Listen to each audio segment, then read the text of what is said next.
in that terrible and difficult time? You know, fortunately, we didn't know how terrible it was going to be and how difficult it was going to be. I mean, you know it was going to be bad, but you look back at it and nobody could know it was going to be that bad. But I think the decision really started with a young lady who lived and worked in our home named Tabi. She lived and worked there for 3 years, and my wife and I and the kids, we couldn't imagine just abandoning her.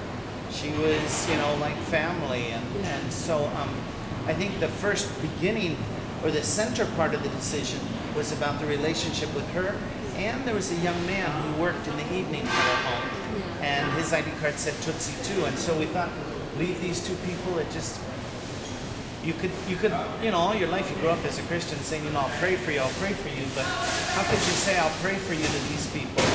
If God would be with them, why wouldn't he be with me? And so that's kind of where it started for us. And then there were other things that made it possible. You know, I mean, I was so happy my father was there so that he could go with my wife and children, and she didn't have to go by herself. And we had been through some really challenging situations in Zimbabwe, and I think that those challenges in Zimbabwe helped us to realize, hey, we've got options here. Some people, I think they left Rwanda without ever really thinking they had an option or that there was a choice. But we've been through some hard situations, and we knew we had a choice. And I think that's a big part of making a decision, is knowing that you got a choice. Yes.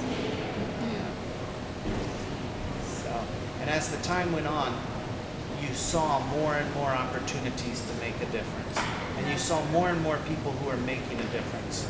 So sometimes people like to make a big thing about, you know, not many foreigners staying, and that's really sad.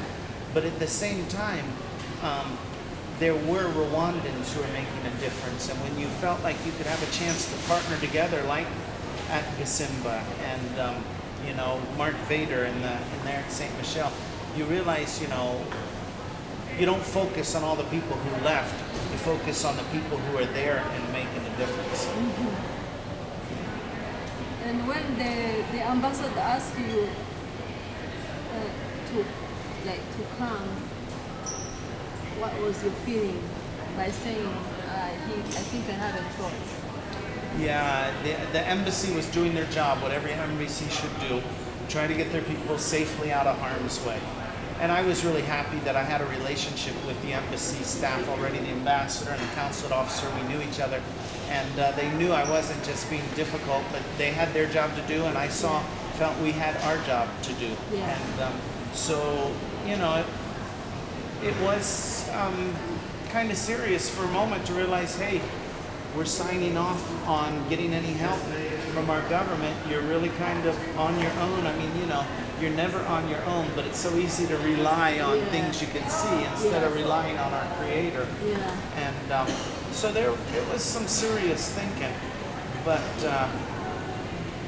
you knew that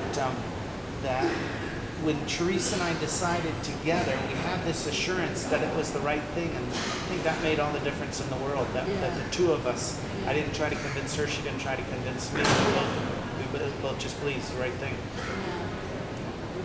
Hey, thank you. It's good to be with you guys again. Thank you so much. We'll look